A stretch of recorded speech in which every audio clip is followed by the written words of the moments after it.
প্রিয় দর্শক, আপনাদের সকলকে সাদর আমন্ত্রণ জানাচ্ছি চ্যানেল আয়ের পর্দায় আপনাদের প্রিয় আয়োজন ফ্রেশ প্রিমিয়ামটি তারকা কথনের আজকের পর্বে। দর্শক, প্রতিদিনই আমাদের এই সেট আলোকিত হয় আমাদের প্রিয় মুখ, প্রিয় তারকাদের নিয়ে। আজও তার ব্যতিক্রম নয়। আজকে যিনি তারকা কথনে আমাদের আমন্ত্রিত অতিথি হিসেবে এসেছেন, তিনি সদা হাস্যোজ্জ্বল, প্রাণশক্তিতে ভরপুর একজন মানুষ। বিজ্ঞাপন, ছোট পর্দা, বড় পর্দা সব জায়গাতেই যার সরব উপস্থিতি। তিনি খুব সহজেই যে কোনো পরিস্থিতিতে, যে কোনো সময়, যে কোনো মানুষের সাথে মিশে যেতে পারেন খুব সহজে। আমাদের সাথে আছেন মডেল এবং অভিনেতা, আমাদের সকলের প্রিয় মুকিত জাকারিয়া। স্বাগত আপনাকে। আসসালামু আলাইকুম, আপনাকে অনেক ধন্যবাদ। ওয়ালাইকুম সালাম। কেমন আছেন মুকিত জাকারিয়া? ভালো, খুব ভালো। খুব ভালো আছি। যেহেতু আমরা ঈদের সামনে নতুন নতুন কাজ আসবে নিশ্চয়ই বিনোদন মাধ্যমে, একটু বর্তমান কর্মব্যস্ততা সম্পর্কে শুনি। ঈদের 7 পর্ব 2টো করেছি, সিঙ্গেল নাটক 3টে করা শেষ, আরও বেশ কিছু অফার আছে। গল্প পড়ছি, স্ক্রিপ্টগুলো পড়ছি, ভালো লাগলে করে ফেলবো। বাট এখন গল্প ডিপেন্ড করছে আমার সাথে কতটুকু অ্যাডজাস্ট হয়। এই যে বললেন যে গল্প পড়ছি, ভালো লাগলে করব, আসলে কোন ধরনের স্ক্রিপ্ট পেলে ভালো লাগে বা কোন ধরনের কাজে আপনি বেশি স্বাচ্ছন্দ্য বোধ করেন? একটু চ্যালেঞ্জিং, মানে এরা হয় কি, কাজ তো সবাই করে, একটু ডিফারেন্ট টাইপের কাজ কিন্তু পাবলিক পছন্দ করে। দর্শকরা কিন্তু উন্মুখ হয়ে বসে থাকে, ভালো গল্প, ভালো কন্টেন্ট দেখলে ভাল লাগে। তো আমারও খুব ইচ্ছে যে ভালো ভালো কিছু গল্প, ভালো ভালো গল্প পেলে কাজ করতে সুবিধা হয়। বাহ। এবং আমরা যদি শুরু থেকেই আপনার ক্যারিয়ার চিন্তা করি, এই যে বিজ্ঞাপন দিয়ে শুরু, তারপরে নাটক, ওয়েব সিরিজ, ওয়েব ফিল্ম এবং দারুণ সব কাজ করছেন আপনি। একটু শুরুতেই যদি চলে যেতে চাই, প্রথম বিজ্ঞাপনের অভিজ্ঞতা বা সেই সময়কার কোনো স্মৃতি একটু শুনি। আমি অফিসে ছিলাম, আমি বিজ্ঞাপন কি জিনিস সেটা জানতাম না, কারণ আমি বুঝি না কেমন করে হয়। তো সৌরভ ভাই আমাদের অফিসে অনেকবার এসছেন, মাঝে মাঝে আসতেন, অনেকবার বললে ভুল হবে, মাঝে মাঝে এসছেন। কৃতি রঞ্জন বিশ্বাস নামে একজন আঁকি শিল্পী আছেন, ওনার সাথে দেখা করতে আসতেন। তো ওনার সাথে গল্প করে চলে যেত। একদিন আমাদের অফিসের ক্যান্টিনে আমাদের সাথে দেখা হচ্ছে, আমার সাথে দেখা হয়েছে। তো কৃতিটা পরিচয় করে দেওয়ার পর তারপরে ওনার কিছু ভাই ব্রাদার ছিল, আদনান ছিল, রাজভাই ছিল, আশফাক ছিল, হুমায়ুন সাধু ছিল, ওরা গিয়ে আমার ছবিটা তুলে রাখে। ফাইন, ঠিক আছে। ঠিক তার 12-13 দিন পর হঠাৎ করে একটা ফোন আসে সৌরভের ছবিয়াল থেকে যে আমরা একটু আসবো, 10 মিনিট একটা ছোট্ট কাজ আছে, একটু বস বলছে আপনাকে কাজ জন্য। এরপর দেখি বস ফোন করছে, হ্যাঁ মুকিত ভাই কেমন আছেন, সালাম আলাইকুম, ভালো, আপনি? হ্যাঁ ভালো ভাইয়া, কিচ্ছু না, 10 মিনিটের জন্য আপনি যাবেন না, কিছু করা লাগবে না। টঙ্গী স্টেশনে নিয়ে যায়, হঠাৎ করে একটা শার্ট পরিয়ে দিল আর মিস কল মফিস। এই জাস্ট এই মিস কল মফিস যে আমাকে কোথায় নিয়ে গেছে, কোন চুয়ারে নিয়ে গেছে, আমি মানে রাত হলেই আমি শুধু মিস কল দিচ্ছি, দিন হলেই মিস কল দিচ্ছি। তো মিস কলের তখন প্রচুর ছড়াছড়ি, মিস কল দেওয়ার লাভে অল্প টাকায় অল্প পয়সায় কথা বলা যায়। তো বাঙালিকে ওই টিভিসিটা করার পরে একটা পর্যায়ে নিজেকে অন্যভাবে আবিষ্কার করি আর কি। এই যে নিজেকে অন্যভাবে আবিষ্কার করা, আশেপাশের মানুষজন চিনতে পারছে, হয়তো ফ্যান ফলোয়ারও ততক্ষণে দারুণভাবে আপনি সমালোচিত হয়েছেন, তখন আসলে তখনকার অনুভূতিটা কেমন ছিল? সত্যি কথা বলতে কি, আমার একটা গল্প আছে, গল্প হচ্ছে এরা, সেটা হচ্ছে আমি একটা মাল্টিনেশনাল কোম্পানিতে কাজ করতাম। তো সেই মাল্টিনেশনাল কোম্পানি কিন্তু প্রচুর টিভিসি, প্রচুর নাটক নির্মাণ করতেন। আমার কিন্তু নিষিদ্ধ ছিলাম, আমি এক ধরনের নিষিদ্ধ ছিলাম। আচ্ছা। নিষিদ্ধ ছিলাম হচ্ছে ওখান থেকে আমার কোনো বিজ্ঞাপন নাটক করা হবে না, বাকি সবাই করবে, শুধু আমি করতে পারবো না। ফাইন, কেন জানি না, এটা এক ধরনের ইয়ে ছিল। তো আমার না একটা জেদ ছিল, অসম্ভব রকমের জেদ ছিল যে একদিন ওই টিভি স্ক্রিনে আমাকে দেখা যেতেই হবে। যদি আমার চেহারা কোনো কারণেই সুন্দর না, স্মার্ট না, গুড লুকিং না, তখন আমি প্ল্যান করেছি, একটা জেদ হচ্ছে একটা স্টিল পত্রিকার ছবি যাবে, স্টিল ছবি তুলবে, তা আমরা সবাই খালি গায়ে বসে আছি একটি প্রোডাক্টের বিজ্ঞাপনের জন্য। হঠাৎ করে আমার বস উপরে এসে, হোয়াই ইউ হিয়ার, উনি আমার সাথে খুব ডিফারেন্টভাবে আচরণ করলো। তখন আমি সিঁড়ি থেকে নামতে নামতে টপ টপ করে আমার মতো একটা এক্সিকিউটিভের জল পড়ছে, ভাবা যায় ব্যাপারটা। সেদিন একটা পণ করেছিলাম যে ওই টেলিভিশন একদিন মুকিত জাকারিয়াকে দেখাতে হবেই। তো সেই জেদ করে যেদিন আমি ওই অফিস থেকে রিজাইন দিই, ততক্ষণে মানে আমার 250-300 ড্রামা করা শেষ, পাশাপাশি 25-26টা টিভিসি করা শেষ। তো অনেক বছর পর সেই কোম্পানি আমার যখন 80-82টা টিভিসি হয়ে যায়, তখন ওই কোম্পানি আমাকে অফার করে, চলো, ততক্ষণ কিন্তু আমি কোম্পানিতে নাই। আমি একটা টিভিসি করেছি। Beautiful revenge. এন্ড এই যে আপনি বললেন যে আমি গুড লুকিং না কিংবা হ্যান্ডসাম না বা স্মার্ট না, আসলে আমার কাছে যেটা মনে হয় যে beauty lies upon the eyes of the বিহোল্ডার। তো সেক্ষেত্রে আমি বলবো যে এই যে মনের মধ্যে এরকম একটা এক্সপিরিয়েন্স থেকে একটা জিত সৃষ্টি হলো এবং তারপরে এই যে এতগুলো কাজ, অসংখ্য নাটক, অসংখ্য বিজ্ঞাপনে কাজ করেছেন আপনি, তো সেখানে নিশ্চয়ই অনেক চরিত্রেই আপনি অভিনয় করেছেন, আপনি কমেডি চরিত্রে অনেক অভিনয় করেছেন। সেক্ষেত্রে আসলে যে কোনো চরিত্রকে পর্দায় ফুটিয়ে তোলার ক্ষেত্রে নিজেকে শারীরিকভাবে মানসিকভাবে প্রস্তুতির একটা ব্যাপার থাকে, সেটা কিভাবে করেন আপনি? এরা আমাকে আসলে সরা ভাই কতগুলো জিনিস বলে দিয়েছেন। তুমি যখন গল্পটা পড়বে, গল্পটা ভিতরে যাবে, গল্পটা পুরোটা বডিতে হিল করে নিবা। তুমি ভাববে না তুমি কার ছেলে, তুমি ভেবো না তুমি কোন অফিসের ডিরেক্টর এমডি, তুমি সেটা ভুলে যাবে। তোমাকে যদি কোনো সার্ভেন্ট বা রিক্সাওয়ালা বা তুমি অফিসার বা তুমি বয় মেসিয়ার যে ক্যারেক্টার তুমি প্লে করবা, ফিল করে নিবা তুমি যে মেসিয়ারকে দেখেছো সেই মেসিয়ারকে নিয়ে নিবে, ওন করবে। তাহলে তোমার জিনিসটা কয়েকগুলো জিনিস তুমি মার্কে রাখবা, look, tone, body, look, tone, body, look, tone, body. এই তিনটা জিনিস তুমি শুধু মাথায় নিবে। আমার দৃঢ় বিশ্বাস তোমার অ্যাক্টিং করা দরকার নাই। সৌরভ আমাকে সবসময় তোমার অ্যাক্টিং করা দরকার নাই, তুমি আমার সাথে যেভাবে কথা বলেছো একটু আগে আমরা ক্যামেরার বাইরে কথা বলেছিলাম, ওই জিনিসটা তুমি বলে দাও, কিচ্ছু করা তোমার কাছে আমি অ্যাক্টিং চাই না। সৌরভ আমাকে সব সময় বলে অ্যাক্টিং করো না, আমি অ্যাক্টিং একদম পছন্দ করি না, বাট তুমি যেভাবে কথা বলো এটাই থাকো। কথা বলতে বলতে বলতে বলতে কখন যে 1100 ড্রামা করে ফেলেছেন যাই না। 1100 ড্রামা, এবং রিসেন্টলি আমরা ওটিটিতেও দেখছি অনেকগুলি কাজ আসছে আপনার। সেক্ষেত্রে আসলে এই যে ডিজিটালাইজ হচ্ছে সব কিছু, এখন নাটকগুলো এখন ইউটিউবে আপলোড হচ্ছে, এই বিষয়টা নিয়ে আসলে আপনার মতামতটা কি?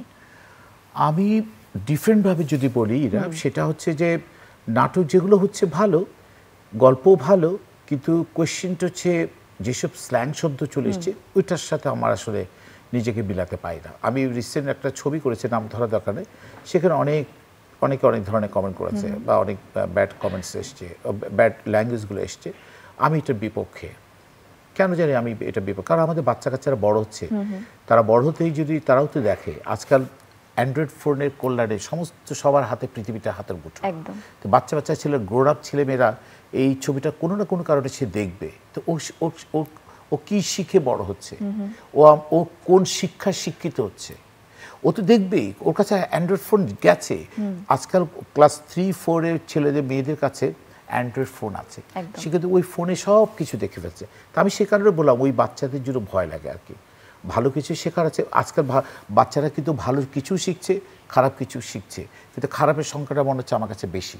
সত্যি তাই। এবং এই যে এখন যেটি বললাম ইউটিউবের কথা কিংবা ডিজিটাল যেসব প্ল্যাটফর্ম আছে সেখানে আপলোড হচ্ছে কাজগুলি, তো এখানে কিন্তু আমরা দেখছি যে যেই কাজটার ভিউ বেশি হচ্ছে, যেটা ভাইরাল হচ্ছে, সেটাকেই অনেকে ধরে নিচ্ছে হ্যাঁ এটাই ভালো কাজ। এই বিষয়ে আপনি কি বলতে চান? আমি বিভিন্ন চ্যানেলে কথাগুলো বলেছি, আমি যে কথাটা স্পষ্ট করে বলতে চাই, ভাইরাল অ্যান্ড ভিউ আমি হেট করি। কারণ আফজাল ভাই, সুবর্ণা আপা, জাহিদ ভাই, হাকিম ভাই, তকির ভাই, মাহফুজ ভাই, মিমি আপা, ত্রপা আপা, ওনারা যখন অ্যাক্টিং করেছেন, ওনারা কি ভাইরাল ভিউ, নাসির ইসলাম আসাদ ভাই বা হুমায়ুন ফরিদ সাহেব, ওনারা কি এই ভাইরাল বা ভিউ হওয়ার জন্য কি নাটক করেছেন? নো।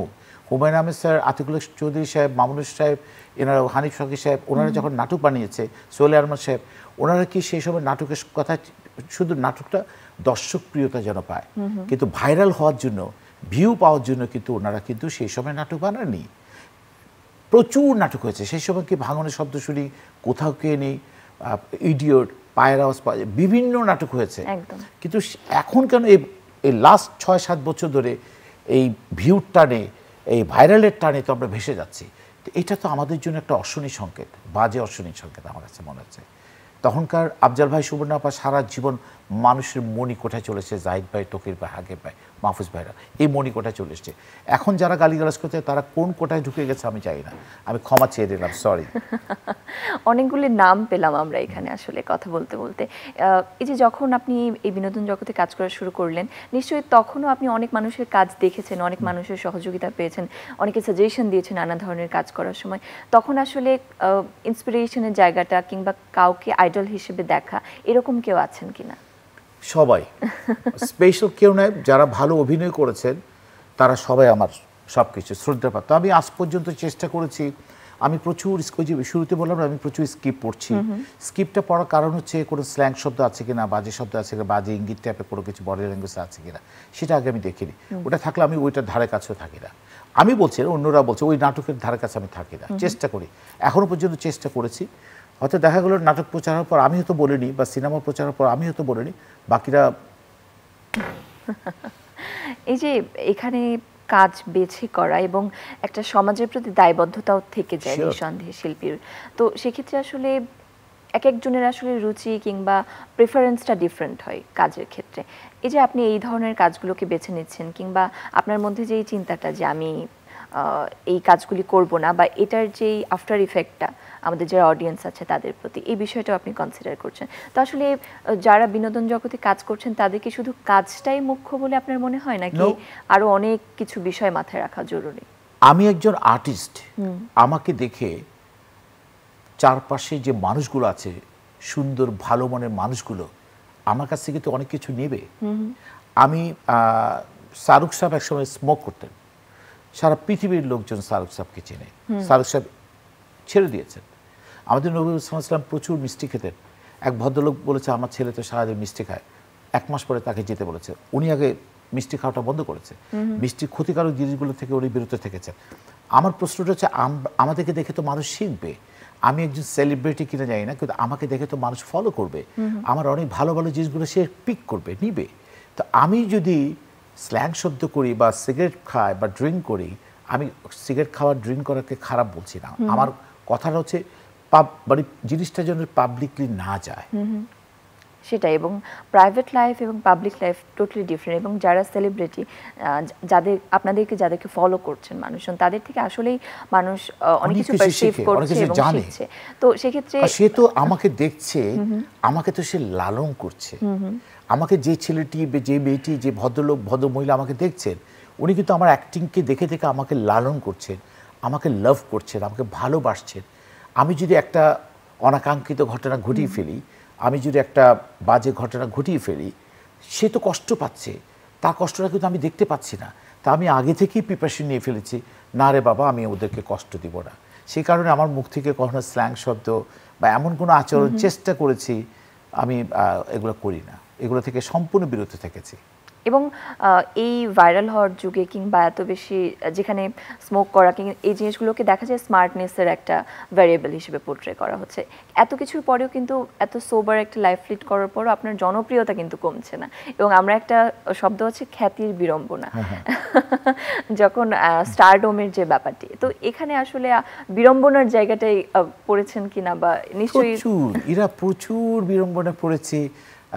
আমি নাম বলছি না, আজ থেকে এই 7-8 মাস আগে অনেক ঘটনা আমার জীবনে আছে। আমি নরসিংদী থেকে পুলিশ আমাকে পেস্টুনি করে নিয়ে এসছেন, ঢাকার অর্ধেক পথে পৌঁছে দিয়েছেন।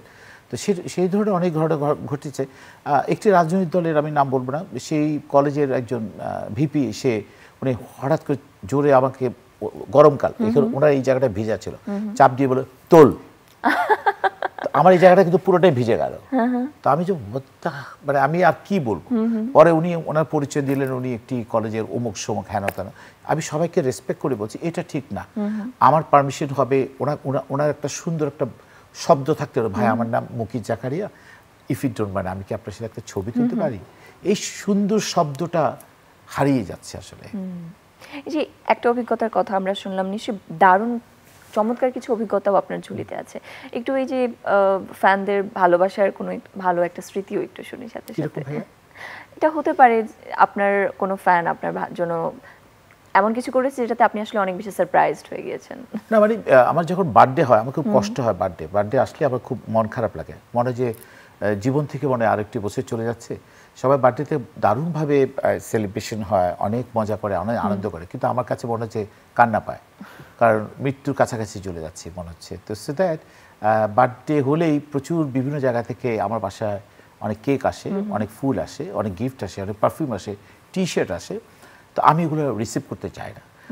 যেসব ছেলে মেয়েরা, আমার আবার টিনেজ মেয়েদের সাথে খুব ভালো সম্পর্ক, তো তারা আমার বাসায় অনেক কেক টেক পাঠায়। তো ইন্টারেস্টিং হচ্ছে যে এই জিনিসগুলো আসলে আমার রিসিভ করতে কষ্ট হয়, মায়া লাগে।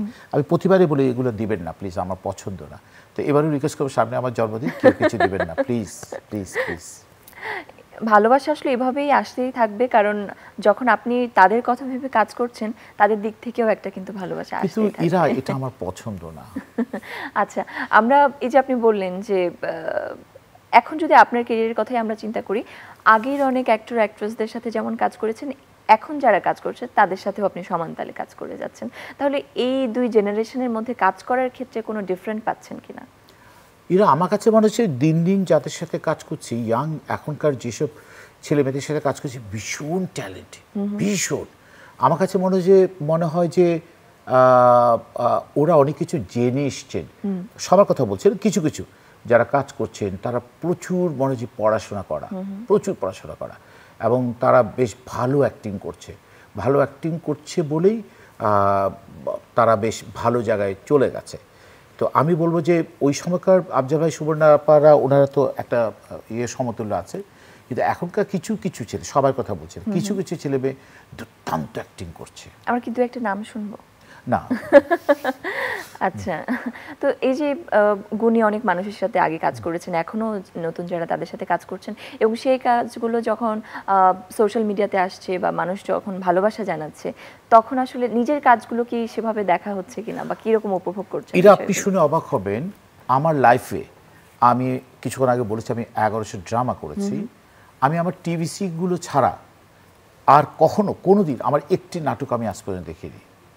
এটা খুব সচেতনভাবেই। আমাকে যখন করোনা ছিল, আমাকে অনেক বড় বড় বিখ্যাত ডিরেক্টর, সাগর জাহান ভাই, মোস্তফা রাজ ভাই, আমাকে অনেক ভালো, সরব ভাই পর্যন্ত, অনেকেই ভালো বড় ডিরেক্টরসরা আমাকে সেই সময় বলতেন, মুকিত ভাই ঘরে বসে আছো, এই ফাঁকে তুমি বেশ ভালো বড় কিছু ছবি তোমাকে পাঠাচ্ছি, এইসব ছবি দেখে ফেলো। আমি একটি ছবি দেখিনি, আমি নাম বলতে চাচ্ছি না, অনেকে ওই সময় প্রচুর সিনেমা দেখেছে। আমার কাছে না মনে হয় কি, আমি প্রতিদিন আমার ক্যারেক্টারগুলো থেকে আমাকে বেরিয়ে আসতে হবে। প্রতিদিন আমি ডিফারেন্ট ক্যারেক্টার নিজেকে প্রেজেন্ট করতে চাচ্ছি। তো এটা আমার পার্সোনাল বৈশিষ্ট্য, এটা আমি সবার সাথে মিলাতে চাই না। সবাই দেখবে, স্বাভাবিক, কে কি কাজ করেছে তার ভুল ত্রুটিগুলো সে নিজে দেখবে। আমার ভুল ত্রুটি আমি প্রতিদিন করি। আমার কাছে মনে হয় যে গতবার যেটা করেছি সেটা অনেক ভুল করেছে, আজকে অনেক ভালো করতে হবে। এই মেন্টালিটিটা আমার ভিতর গ্রো আছে। সেই কারণে আমি প্রতিদিন চেষ্টা করি, আমি আমার কোনো নাটক আজ অবধি পর্যন্ত কোনো নাটক এখনো পর্যন্ত দেখিনি। অথচ বাইরে যখন যাই তখন আমাকে দর্শকরা বলে দুর্দান্ত অ্যাক্টিং করেছেন। আমার কাছে মনে হচ্ছে এটা বাজে অ্যাক্টিং করেছি, সামনে আরো ভালো অ্যাক্টিং করব। আমরা তেমনটাই প্রত্যাশা করি। এই যে আমরা জানি যে আপনি অভিনয় করছেন, বিজ্ঞাপনে কাজ করেছেন, একই সাথে আমরা সঙ্গীতেও আপনার একটু আনাগোনা দেখতে পেয়েছি, এবং উপস্থাপনাতেও কিন্তু আপনি উপস্থাপনাও করছেন দারুণভাবে। তো এখন আসলে গান কিংবা অভিনয় কিংবা উপস্থাপনা এসব ছাড়া আর বাইরে কি কি কাজ করতে ভালো লাগে? না, আমার একটা কোম্পানি আছে ডিসেলস আমরেলা, তো ওখানে কাজ করছি, ওখানে আমি ডেপুটি ম্যানেজিং ডিরেক্টর হিসেবে কাজ করছি। পাশাপাশি সোশ্যাল কিছু কাজটা করতে নিজেকে সম্পৃক্ত করতে চাই আর কি, কারণ 2 দিন পর তো মরে যাব, কিছু একটা দিয়ে যায় না সবাইকে। আচ্ছা, আর মুকিত জাকারিয়া যদি এখানে অভিনয় না করতো, বিজ্ঞাপনে এই সেক্টরটায় না আসতো, তাহলে আর কোন দিকে যাওয়ার সম্ভাবনা ছিল? ও, খুব সুন্দর কথা। ওই যে একটু আগে বলেছিলাম যে ওই টিভিসিটা, ওই প্রেস অ্যাডের ওই ক্যাম্পেইনে যদি আমার ছবিটা তোলা না হতো, তাহলে তো আমি এক্সিকিউটিভ থাকতাম। এক্সিকিউটিভ হিসেবে আজকে ডিরেক্টর অনেক কিছু এমডি হয়ে যেতাম কর্পোরেট লাইনে। বাট ওই জায়গা থেকে বসের ওই অ্যাটিটিউডের কারণে আজকে আমি চ্যানেলের সুন্দর একটা জায়গায় বসে আছি। বাহ, এই যে সুন্দর জায়গায় বসে আছেন, সুন্দর মানুষদের সাথে আপনি কাজ করছেন, এবং মজার কথা বলি, আমি জানি না কেউ মাইন্ড করবে না প্লিজ, মুকিত মজুমদার আর মুকিত জাকারিয়া। মুকিত মজুমদার হচ্ছে ইমপ্রেস গ্রুপের ডিরেক্টর, আর মুকিত জাকারিয়া হচ্ছে অভিনয় করে। তো ওনাকেও অনেক কথা শুনতে হয়, আমাকে অনেক কথা শুনতে হয়। আমাকে প্রায় কেউ মুকিত মজুমদার বলে ডাকে, দিজেনদার। প্রথমত লেখার সময় মুকিত মজুমদার লেখে।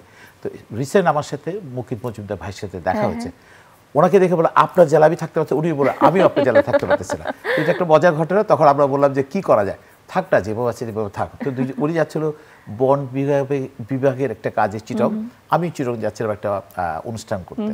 তো এটা একটু বড় করে গেল আপনার Bukit Majumdar, sorry Bukit Majumdar সাহেব, আপনাকে ধন্যবাদ। আসসালামু আলাইকুম। নামটা ভুলো, তবু আমরা দুজন আমরা একেবারে আয়োজনের শেষ পর্যায়ে, শেষ প্রশ্নটি হলো, এখন নতুন যারা কাজ করতে চাইছে এই বিনোদন জগতে, তাদের জন্য কোনো বার্তা থাকছে কিনা আপনার?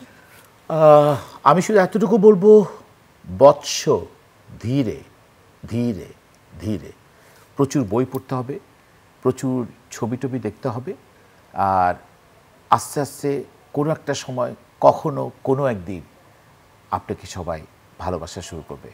ভালো কাজ করলে আজীবন, মৃত্যুর পরও মানুষ আপনাকে মনে থাকবে। যেমন আমি কয়েকটা জায়গায় বলি, আমার কবরস্থানের পাশ দিয়ে যখন ছেলেমেয়েরা যাবে তখন বলবে, এই মানুষটা যে মরে গেছে না, মানুষটা ভালো মানুষ ছিল। এই কারণে রিকোয়েস্ট করব, কেউ কোনো স্ল্যাং শব্দ বলবেন না, ভালো অভিনয় করবেন, ভালো বই পড়বেন, দেখবেন একটা পর্যায়ে নিজেকে অনেক সুন্দর জায়গায় আবিষ্কার করতে পারবেন। অনেক ধন্যবাদ মুকিত জাকারিয়া ভাই আপনাকে, এবং আমাদের আয়োজনে আসার জন্য অনেক ধন্যবাদ আপনাকে, এবং আশা করছি ঈদে দারুণ সব কাজ আপনার আসছে, আমরা উপভোগ করব টেলিভিশনের পর্দায়। আপনার জন্য অনেক অনেক শুভকামনা, অনেক অনেক ভালোবাসা। আপনাকেও ধন্যবাদ, চ্যানেলে একসাথে থাকবেন। রুমা আপা অনেক ধন্যবাদ, অনেক ভালো থাকবেন, টেক কেয়ার, আসসালামু আলাইকুম। প্রিয় দর্শক, আপনাদের নিয়ে আমাদের এই আড্ডা আশা করি আপনাদের ভালো লেগেছে। আবারও দেখা হবে নতুন কোনো আয়োজনে, নতুন কোনো মানুষদের নিয়ে, নতুন আপনাদের প্রিয় তারকাদের নিয়ে। আপনাদের জন্য অনেক অনেক শুভকামনা, ভালোবাসা জানিয়ে আজকের আয়োজন থেকে বিদায় নিচ্ছি।